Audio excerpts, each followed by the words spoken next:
Greetings loyal subscribers and honoured guests. It's been quite a while since I last brought you a review of a recent release, but I've been playing quite a few games on my Xbox Series X and PS5 recently, and so I have a few things to talk about. First up is the Avengers game developed by Crystal Dynamics that was originally released last year on the Xbox One and PS4. I tried to get into the game back then, but I found it to be quite buggy, especially in the multiplayer section of the game, and the performance wasn't great either. The frame rate would take quite a hit when the action heated up, and the game also looked pretty rough in certain areas.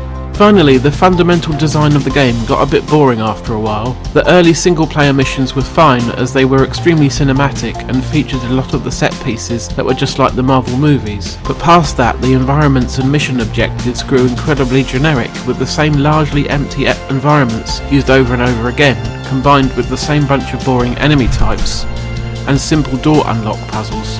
As a result, I grew bored of the game and moved on to something else before I ever got to the end of the base campaign that shipped with the game. Then when I got my Series X in November, I decided to put the game in again to see how it performed. Although at that time this was not fully enhanced for the newer console, it was still aware it was running on it and benefited from a significant performance boost, simply as a result of having the extra power to draw on. The game still didn't hold my attention for very long though, so after a mission or two I stopped playing again. Jump forward to now, and the full next generation version has now been released. After watching the video that Digital Foundry made, I decided to give the game one more chance as I was curious about the two Hawkeye themed DLCs in particular. I'm pleased to report that the Avengers is now a much better game, and I finally enjoyed it enough to play all the way through the initial reassembled storyline and both Hawkeye packs. Where the game used to feel sluggish at times, it is now silky smooth and very responsive, which alone is enough to boost my enjoyment of the game considerably.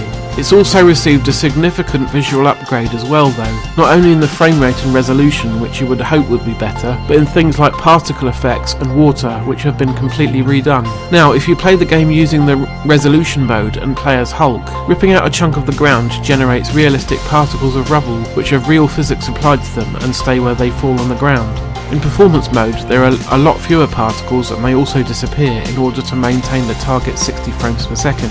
I decided to play using the 60 FPS mode, and I thought the game still looked very nice anyway. Other than the performance upgrades, nothing about the main campaign of the game has really changed, of course, so it was finally good to see it all the way through. Kamala Khan was a great main character, starting off as a regular person and outsider, then gaining powers and being the force who brings all of the old Avengers back together again after tragedy and disaster strikes. This is definitely the best part of the game so far, and will most likely thrill fans of the Marvel movies, unless they don't like a particular performance in the game, because they have used different voice actors of course. Most of the characters are written similarly to their cinematic counterparts though, so I didn't find it too much of a leap to get used to the new cast. About halfway through the campaign though, the boring generic environments start creeping in, though at this point they aren't too egregious. By the time you move on to Taking Aim, which features Kate Bishop, and Future Imperfect, starring Clint Barton, the boring mission structure has almost completely taken over. This is a shame because I really enjoyed Kate Bishop's abilities and would love an excuse to keep playing as her for a while longer, but for now at least I think I'm done with the game again. I'll check back in when the Black Panther War for Wakanda expansion drops later this year and see if they've improved their level design. I definitely wouldn't recommend picking up the Avengers at the full price, as the campaign is only about 8 hours long at the most, though the game does seem to go on sale quite often now, so I would say it's worth a go at a discounted price, especially if you are a die-hard Marvel fan from the comics or the movies. There is a ton of additional content to do besides the main story, but unfortunately most of it is pretty dull. Maybe you won't agree though, and that's fine. For me, there are too many other quality games out there that are either coming soon or already languishing in my backlog to focus my attention on, so I don't want to spend any more time playing this right now. Overall, in the game's current state, I would award it a 6 out of 10. When it was first released on old hardware, that would have probably been a 4 out of 10, so things have improved considerably. There is also the potential there to be great, because there are so many stories, characters and settings that Crystal Dynamics could use to amazing effect. Whether they ever get there though, remains to be seen.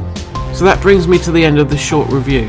If you enjoyed the video, please consider clicking the like button, leaving a comment and sharing on social media. There will be more of these to come in the weeks ahead because I am managing to finish quite a few games recently.